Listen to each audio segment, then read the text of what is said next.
Сәлем достар, сіздермен мен Салтанат Мәдениет қызы. Менің тоқыма каналыма қош келдіңіздер. Біз сіздермен бүгін осындай әдемі, необычный слетки тоқып үйренетін боламыз. Узоры да өзгеше, қалың жіптен тоқылған, кез келген өлшемге тоқып үйрене аласыз. Және мына жері резина сияқты, осылай сіздің аяғыңызды жақсы ұстап тұрады. Аяқта жақсы тұрады. Ендеше каналыма тіркеліп, лайк басып кетуді ұмытпаңыз. Ал мен сіздерге керек заттармен таныстырсам. Мендегі спицы номері 4-ші спицы, чулочный спицы, және де жіп менде Alize Maxi. Alize Maxi 100 граммда 100 метр қалың жіп. Егерде сіздерде осындай жіптен астатық болатын болса, онда табанын бір түспен, мына жанын екінші түсімен тоқысаңыз болады. 100, 110, 120 граммдай жіп кетеді. Бір мотоктан чүт көбірек кетеді. Сол себептен де астатық болып жатса, мына табанын бір түспен, астын бір түспен тоқыңыз. Ал егер олай болмай жатса, міне осылай да әп-әдемі болып шығады. Ендеше мен сіздерге қазір барлық өлшемдерді жасына байланысты барлық өлшемдерді қалдырып кететін боламын. Менің жағдайымда мен 36-шы өлшемге тоқимын. 36-шы размер. 36-шы размердің табанның ұзындығын біз анықтаймыз. Мына жерде қарасаңыздар, табаны ұзыннан келген, мына жағы былай үшбұрышынан келген. Табанның ұзындығы, егер мынаны табан деп алсақ, менің 36-шы размердің табанның ұзындығы 23 сантиметр болады. Мына басынан бастап аяғына дейін 23 сантиметр. Енді мен осының шамамен 2 сантиметрін алып тастайын. 3 сантиметрін алып тастайын. Сонда 20 сантиметр болады. Себебі бұл бәрі бірде жіп кішкене аяққа плотный тұру керек. Тоқылған кезде, бұйым болған кезде плотный тұру керек. Сондықтан чүт-чүт осылай тартылып, созылып тұру керек. Бұл носки ғой. Аяқты қаттырақ ұстау керек. Сол себептен де 3 сантиметр алып тастадым. Сіздерде осылай 3 немесе 2 сантиметр алып тастасаңыздар болады. 2 жарым деген сияқты. Қазір 23 сантиметрлік табанды сіздермен бірге тоқитын боламыз. Мен қалдырып кеткен өлшемге қарап, сіз өзіңіздің табаныңыздың өлшемін алатын боласыз. Басқа бізде керек нәрсе ол крючок және ине, қайшы бар болғаны осы. Осындай заттармен біз әдемі слетки тоқитын боламыз. Ендеше сәттілік, әрбір ілмектен тоқыма деген шабытыңызды ашып, рахаттанып тоқыңыздар. Біздің жібіміз және спицийдің екеуін бірге осылай ұстаймыз. Жіпті басбармақпен соқ саусақтың үстінен әкеліп, қалған екеуін бірге қалған саусақтарымызбен ұстаймыз. Осылай айналып келу керек. Ендеше үстіндегі жіптен спицийді салып, басбармақтың астынан және соқ саусақтың үстінен өткіземіз. Осылай екі ілмек ілінеді, ары қарай бір-бір ілмектен ілеміз. 3, 4, 5, 6. Енді спицийдің біреуін шығарып аламыз. Негізгі тоқитын жібімізбен тоқып бастаймыз. Бірінші ілмек кромочный, ешқандай тоқылмайды, тек өткізіп аламыз. Одан кейін екінші ілмектен бастап оң тоқимыз. Спицийді салып, жіптіліп, өзімізге қарай тартып шығарамыз.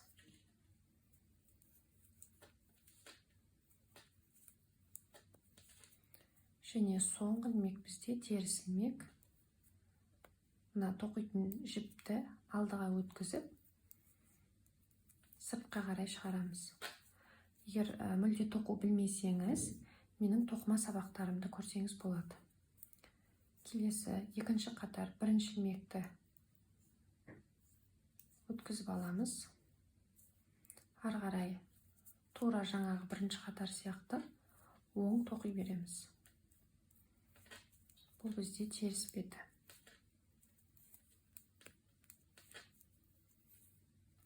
Соңғы ілмек кромочный теріс тоқылады. Және үшінші қатар. Үшінші қатарда біз екі жанынан жіп қосып отырамыз. Бірінші ілмекті өткізіп алдық. Екінші ілмек. Мынаны ілу керек болсақ, осының астында көлденеңнен ілмек тұр. Осы ілмекті іліп, мынаған келесі спицияға өткіземіз.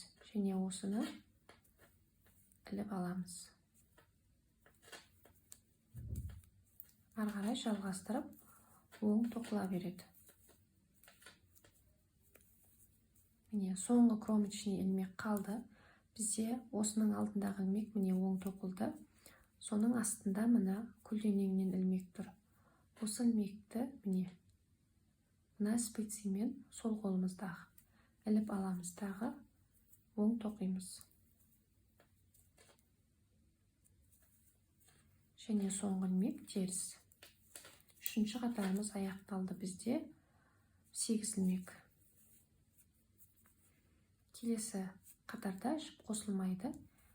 Барлығын тек оң тоқимыз.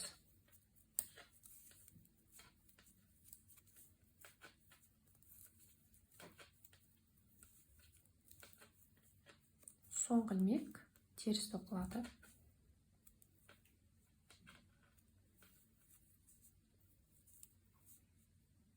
Бесінші қатарда жіп қосылады. Бірінші ілмекті іліп аламыз.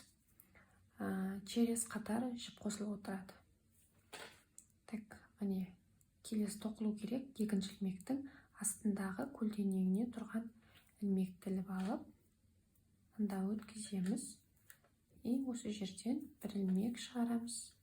Келесі ілмегімізді ары қарай жалғастырып, оң тоқи береміз.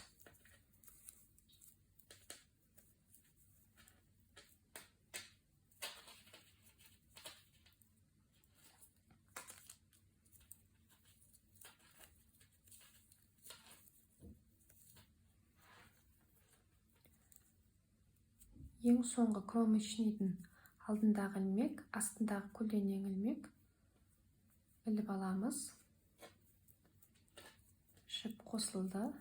Және соңғы теріс ілмекті теріс тоқимыз. Келесі 6-шы қатарда жіп қосылмайды. Тек оң тоқимыз.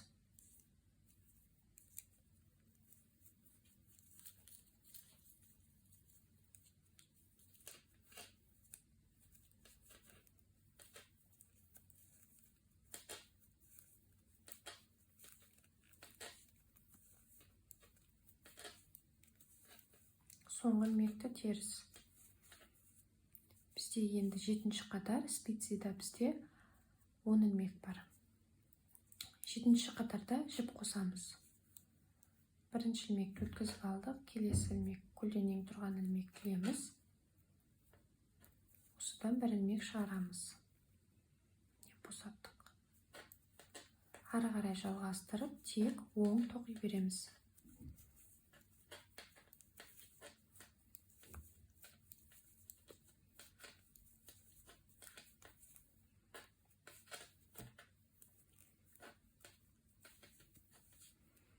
Соңғы кромочныйдың алдындағы тоқылған ілмек, осыны мына көлденең тұрған ілмегін іліп аламыз. Және осы жерден бір ілмек шығарамыз. Соңғы ілмек теріс. Келесі қатарда жіп қоспай тоқимыз.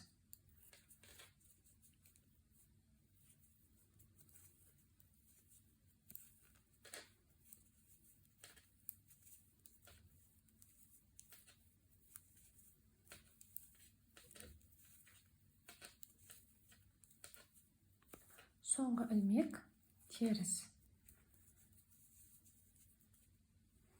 Бізде спицияда қазір 12 ілмек бар. Егер бәрін дұрыс жасасаңыз, сізде де осылай шығады. Енді келесі кезекте менің жағдайымда 36-шы өлшемге арналған 17-18 сантиметр биіктікте тоқимын. Мына басынан бастап өлшеген кезде сіз өзіңіздің өлшеміңізге қарай тоқисыз.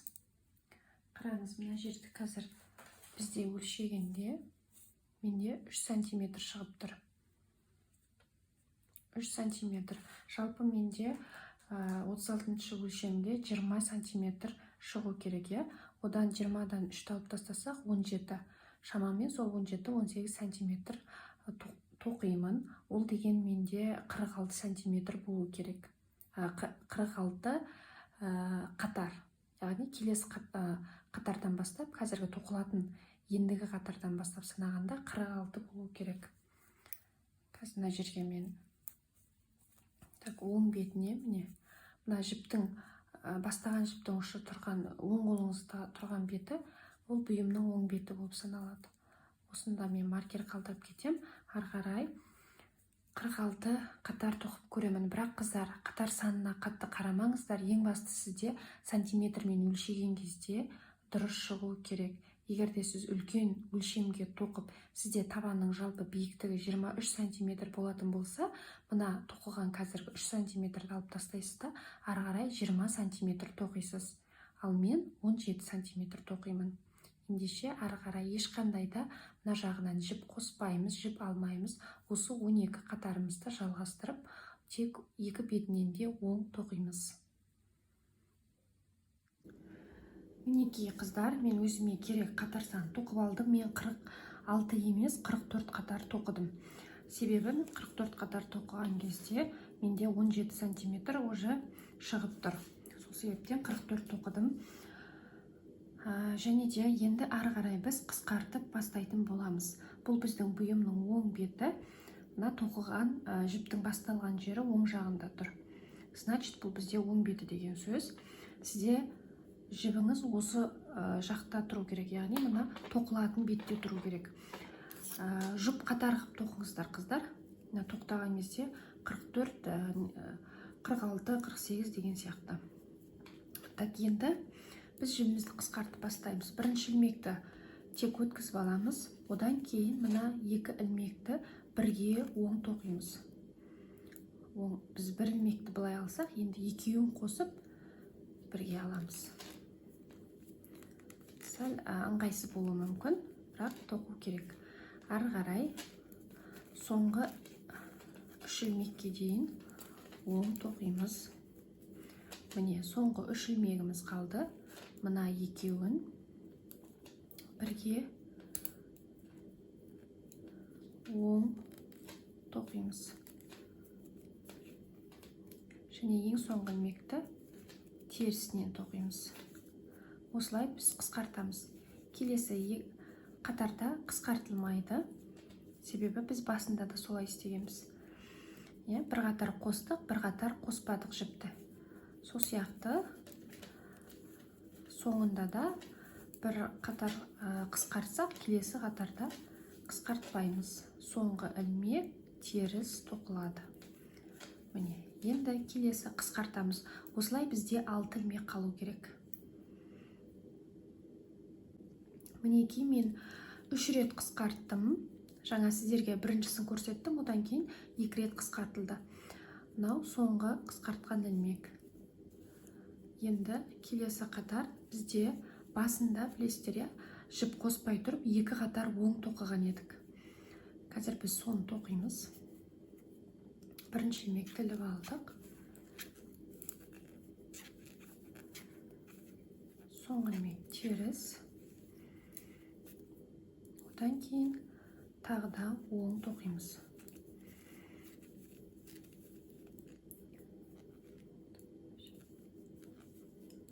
Соңғы ілмек теріс.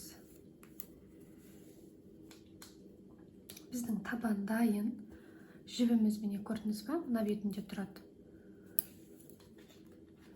Табанымызды өлшеп алайық.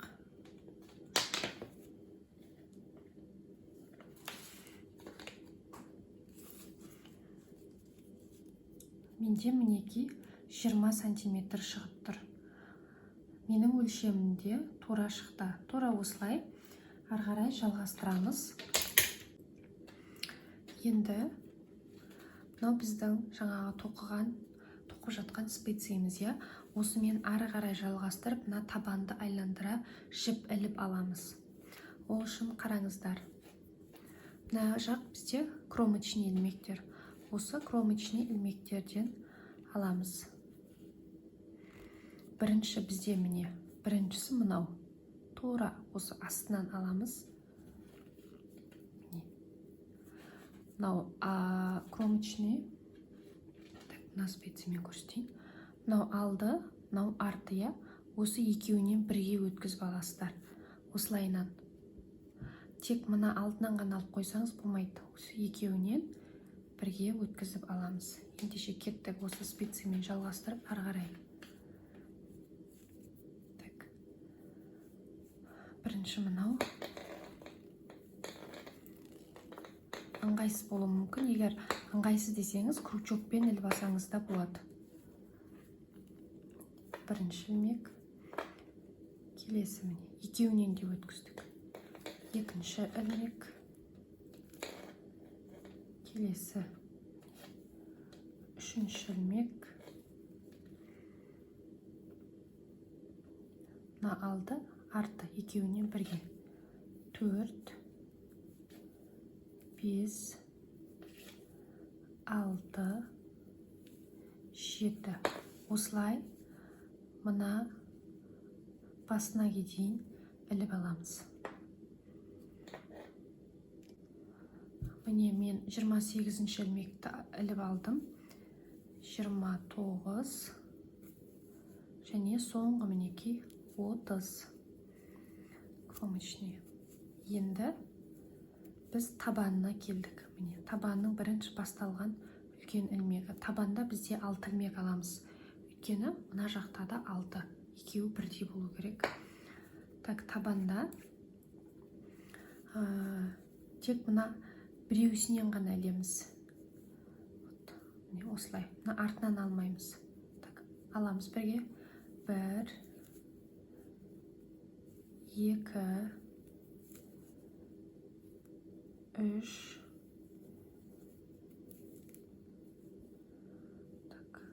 4, 5, 6.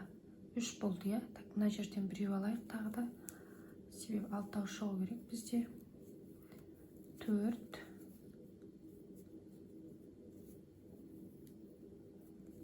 5,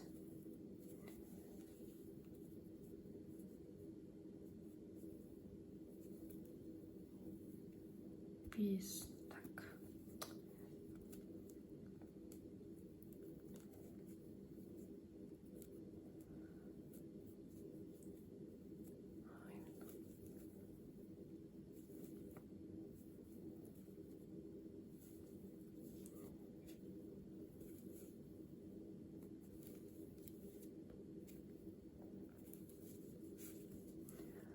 Алтыншы ilmek. Ең соңғы ilmek.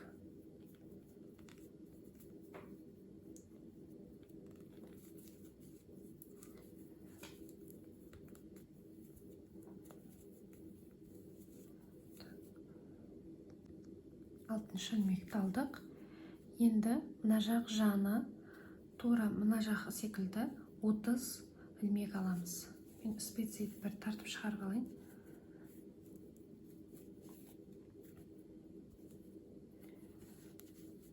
Кромочный ilмектен бастаймыз міне. 1, 2, 3. Осылай. 1, 2. Так. Жіпті мына қолға ұстайын.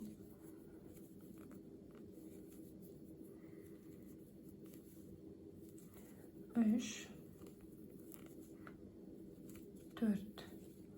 Осылай 30 ilmek іліп аламыз. Мына жерге дейін, тура мына соңғы ilmekке дейін аламыз. 28, 29 және соңғы 30. 30 ilmek іліп алдық. Сонда қараңыздар. Мына жақ 30, мына жақ 30 және артта 6, мына жақ 6 ілмек. Сіздің мына табанның қатар санына байланысты жаннан алған ілмектеріңіздің де саны әртүрлі болуы мүмкін. Енді мына жерде қыздар бізде 6 ілмек бар я алдында. Осы 6 ілмегімізді мына спицейді шығардым мен міне тоқып аламыз. Біздің жібіміз мына жақта тұр. Негізгі тоқиын жібіміз оң тоқимыз. 1, 2, 3.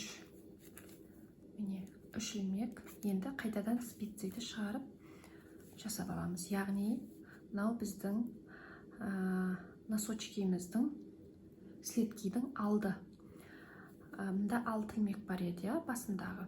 6-ның 3-еуі мына жаққа, 3-еуі мына жақта қалады. Сол себептен де 3-еуін біз оң тоқып, мына бетке өткізіп алдық. Ал мына арт жағындағы 6 ілмек ол өзгеріссіз осылай айналып тоқи береді. Енді міне бәрін дұрыс жасасаңыз, сізде де осылай тұру керек. Енді мынау бұйымымызды біз теріс қаратамыз. Мынау ішкі жаны. Іші көрдіңіз ғой, былай біздің жаңа алған ілмектеріміз шығып тұр. Енді спицейдің мына жағын тартып шығарамыз да тоқимыз. Жібіміз біздің сол қолымызда.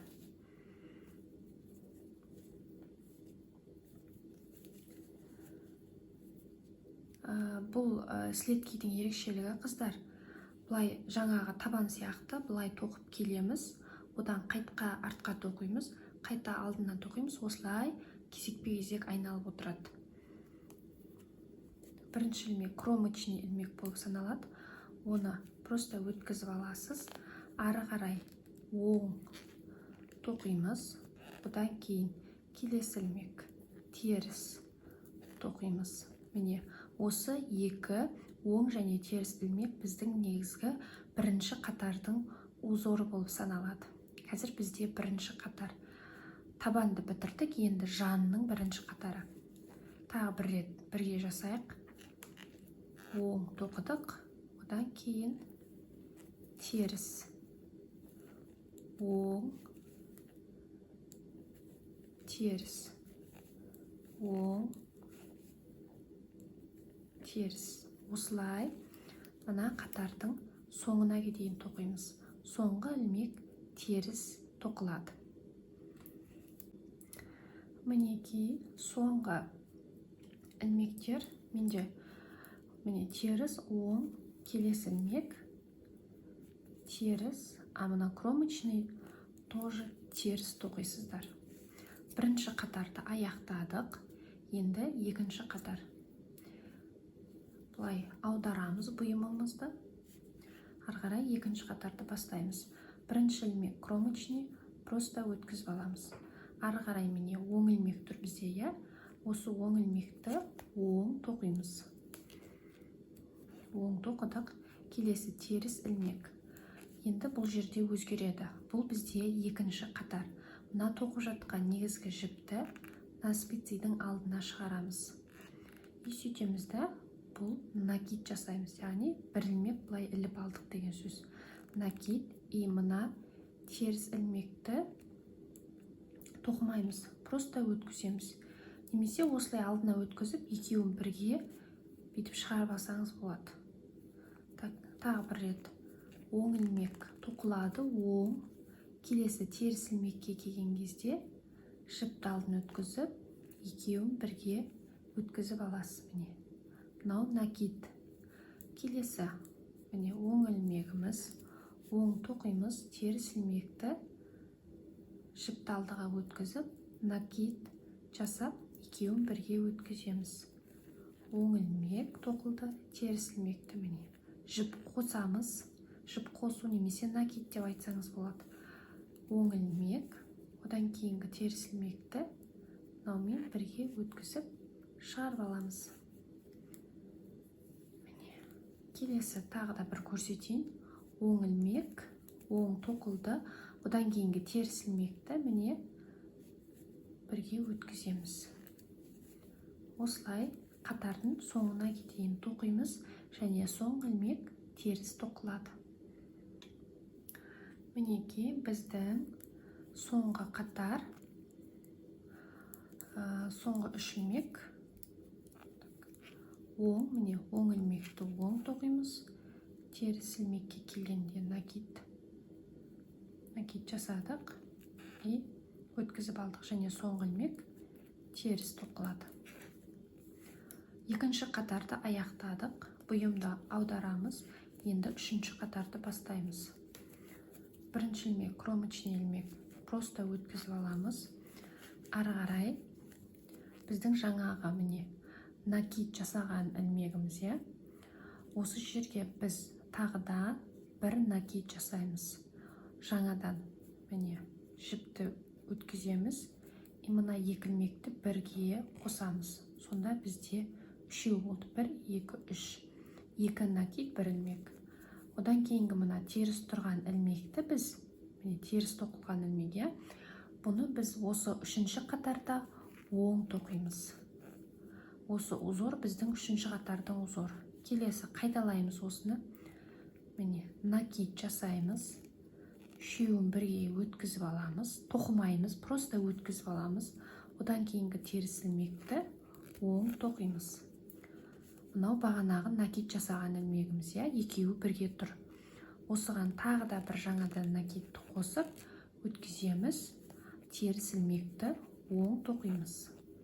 Міне накид қостық, үшеуін бірге өткіздік, мынаны оң тоқыдық. Үшінші қатар осылай тоқылады. Асықпай тоқыңыз. Так, накид жасаймыз, үшеуін бірге өткізіп алдық. Келесі тұрған теріс ілмекті оң тоқимыз. Міне осылай қатардың соңына дейін тоқитын боламыз. Мінекей, енді бізде аяқтадық үшінші қатарды. Бұйымды теріс аударамыз, бізде төртінші қатар басталады. Төртінші қатарда міне бұйымымыздың оң беті, ал мынау ішкі жаны. Бірінші ілмекті просто өткізіп аламыз. Одан кейін міне негізгі оң ілмек, мына жері теріс тоқылған, жаңағы мына жақтан оң тоққанда, мына оң бетінен ол бізге теріс болып көрінеді. Осы бірінші ілмекті оң тоқимыз, теріс болып тұрған ілмегімізді оң. Одан кейін бізде ілмек екі рет жасаған біздің накид бар еді. Жалпы үш ілмек, осы үшеуісін теріс аламыз. Теріс тоқимыз. Одан кейін жаңағы теріс ілмек, оң, үш ілмегіміз, екі накид, бір ілмек.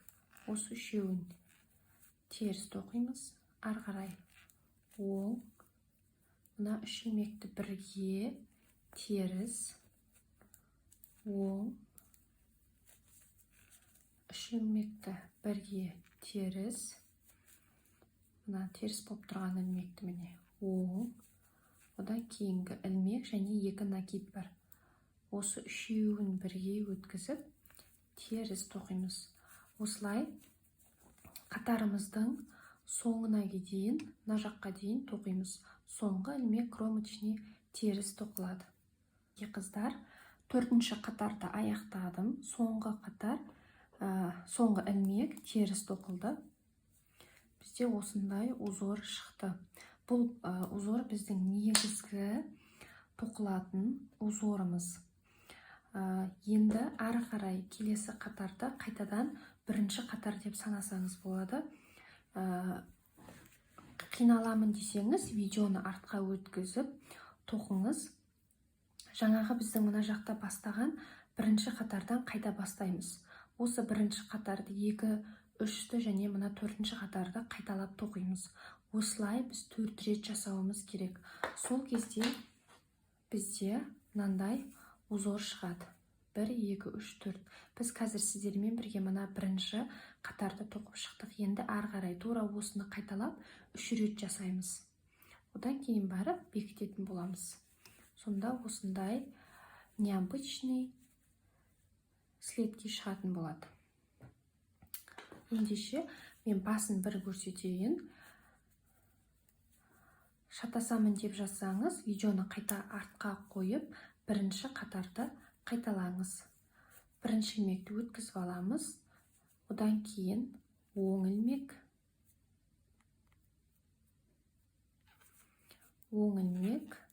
оң тоқылады. Одан кейін келесі теріс ілмек, теріс, оң, теріс, оң, теріс.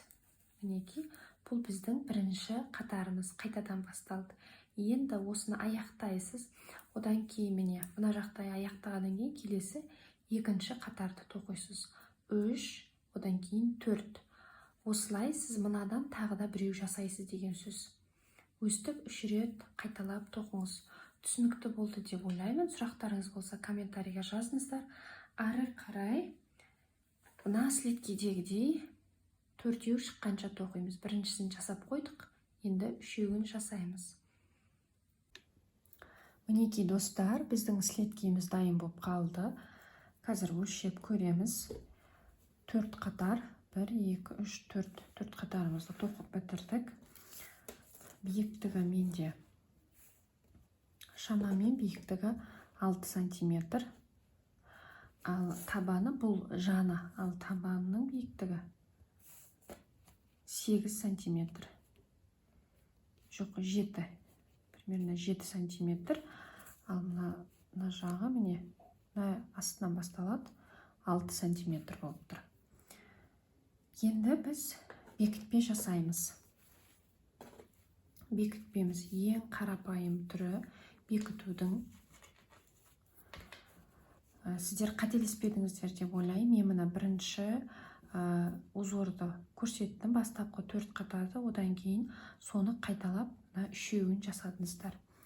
Ендеше бекітпемізді бастайық. Бірінші ілмекті өткізіп аламыз, одан кейінгі екінші ілмекті оң тоқимыз, ал мынаны бірінші іліп алған ілмекті осының үстінен әкеліп өткіземіз.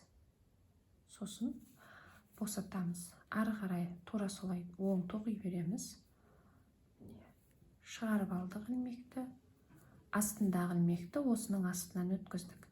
Мына бекітіп жатқан жібімізді өте қатты былай тартып ұстамаңыздар. Орташа ұстаңыздар.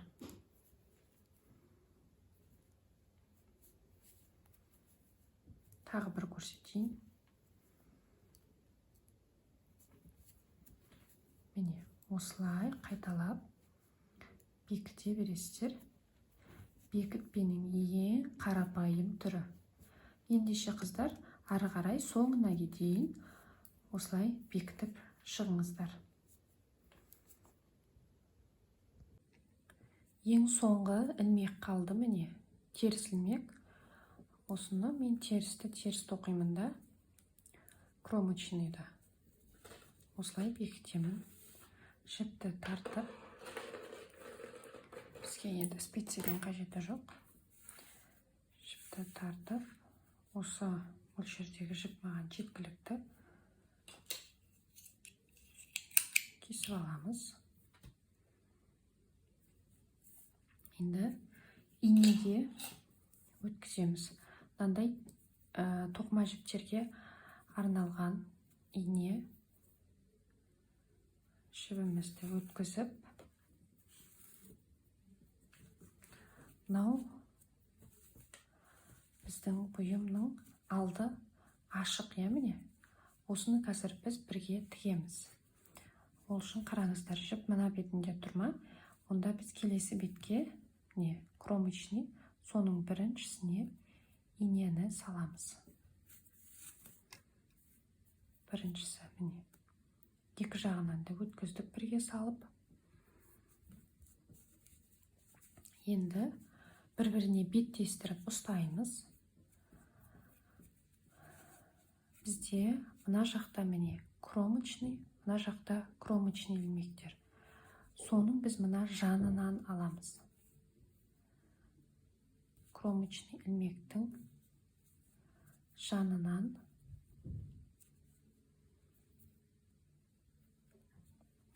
кромочный болса, мынау жаны.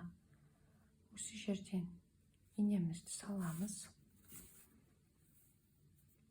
Келесі міне кромочный. Осының жанынан аламыз.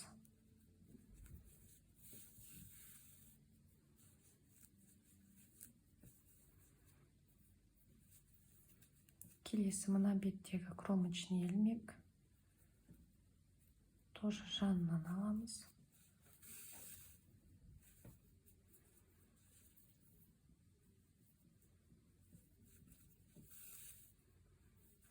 Осылай соңына дейін тігіп шығамыз.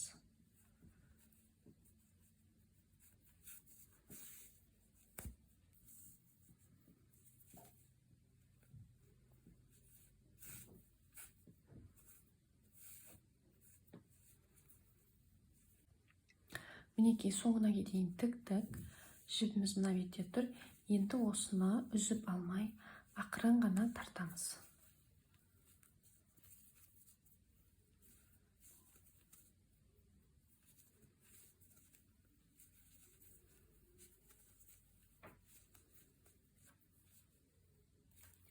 Ақырын тартамыз. Жиналды.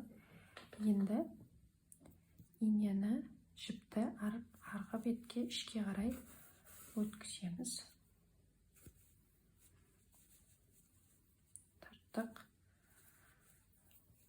Енді осы жердегі ілмектерден кез келгеннен ақырын алып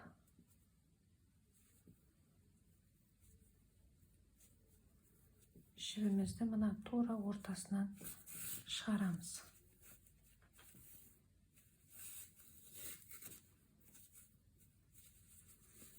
Жіпті үзіп алмаңыз. Енді мына алдын өзімізге керек мөлшерде жабамыз. Енді біз алдын бекітетін боламыз. Алдын бекітпес бұрын мына жердегі өлшем біздің аяғымыздың шығып тұрады. Бұл жердегі өлшем, қай өлшемге тоқысаңыз да 11 болу керек. Егер 39, 40 сондай өлшем болатын болса, 12 сантиметр етіп жасаңыз, 12 сантиметр ашық болсын, ал одан кіші 38, 37, 36 болатын болсаңыз, онда 11 сантиметр болғаны жеткілікті. Яғни 11 сантиметр ашық қалады деген сөз, ал оған дейін мына алдын бекітеміз. Қазір бірге бекітейік. Мына жақтағы жібімізді тартып отырыңыз, босап кетпесін. Бізде мына жерде міне көрініп тұр, кромочный ілмектер. Енді осының жанын қараңыз. Алдында мынандай оң ілмек бар. Міне 1, мына жерде тұр. 2, міне 3, 4. Осындай оң ілмектерден іліп аламыз. Так, міне біріншісі. Мына екеуінен алдық.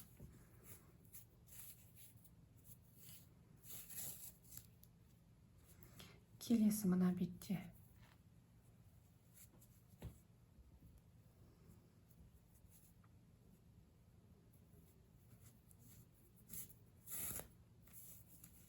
Тартамыз. Одан кейін міне мына жақта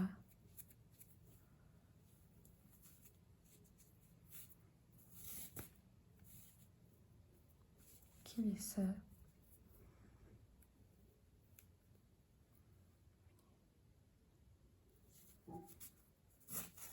екеуіне бірдей өткізіп аламыз. Осылай жаңа айтқанымдай 11 сантиметр ашық болғанша мына жер осылай бекіте береміз. 11 сантиметр болған кезде тоқтаймыз. Үлкен өлшем болса, онда 12 сантиметрге дейін ашық болу керек.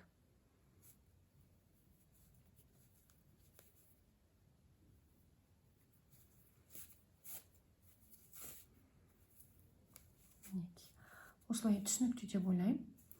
Яғни мына жерде қарасаңыз, міне мына теріс пен теріс, оң мен оң. Одан кейін мына жердегі теріс пен теріс, оң мен оң бір-бірімен беттесіп бекітіліп жатыр. Мінекей қыздар, біз бекітіп болдық алдын.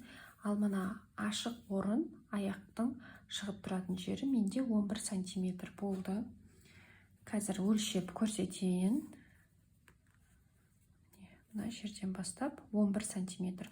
11-12 сантиметр тастаймыз. Енді осылай қалдырсаңыздар да болады. Мына жерін бекітпе жасап, мына қалған жіпті жасырып, бекітпе жасап болдық уже. Мына қалған жіпті жасап, осылай да кие берсеңіз болады. Немесе сәндік үшін. Мында мен екінші слеткиге жасап қойдым. Мынандай әдемі узор істесеңіз болады. Жанына бұл тек осы алты жағына ғана істейміз. Ал қазір мен осыны жасауды көрсетейін. Ол үшін бізге крючок қажет болады. Мына тура центрға крючокты саламыз.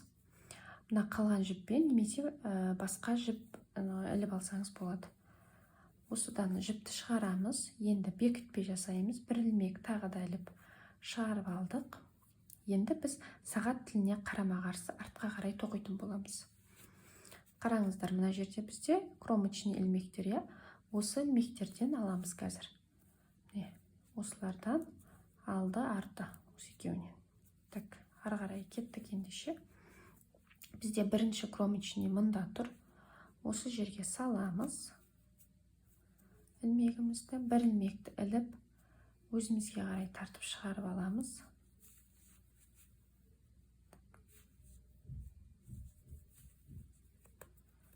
Енді осы екеуісінен бірге өткіземіз. Қазір басындағы ыңғайсыз болуы мүмкін, ары қарай үйреніп кетесіз. Одан кейін келесі мында тұр кромочный. Осында саламыз, ілмекті алып тартып шығарамыз, екеуіне бірге өткіземіз. Келесі кромочный ілмек.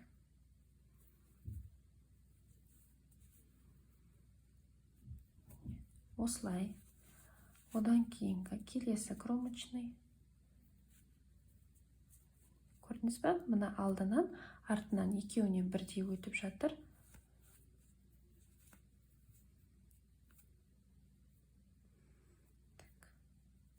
Шығып кетті қазір.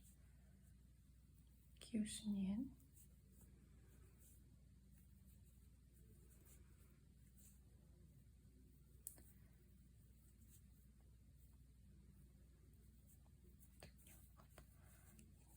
Мына екеуінен бірге. Келесі кромочный ілмек. Мында тұр. Міне, тартып шығарып аламыз өзімізге қарай. Крючок саламыз, тартып шығарамыз. Енді екі ілмектен бірге өткіземіз. Осылай қыздар айналдыра, мына алдына дейін жасайды боламыз. Мінеки қыздар, жаңағы мен әдемілік үшін жасаған узорымды аяқтап, жіпті мына арты жағына крючоктың көмегімен жасырдым. Осылай тоқылу өте жеңіл. Жаңадан бастаған қыздар да тоқи алады. Міндетті түрде тоқып көріңіз.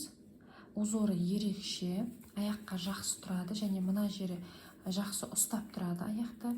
Резина бұл. Резина сияқты болған, как жып-жылы, қалың, кез келген өлшемге тоқи аласыз мастер-классымнан. Каналыма тіркеліп, лайк басып, жақындарыңызбен бөлісуді ұмытпаңыз. Сәттілік, келесі мастер-класста жолыққанша.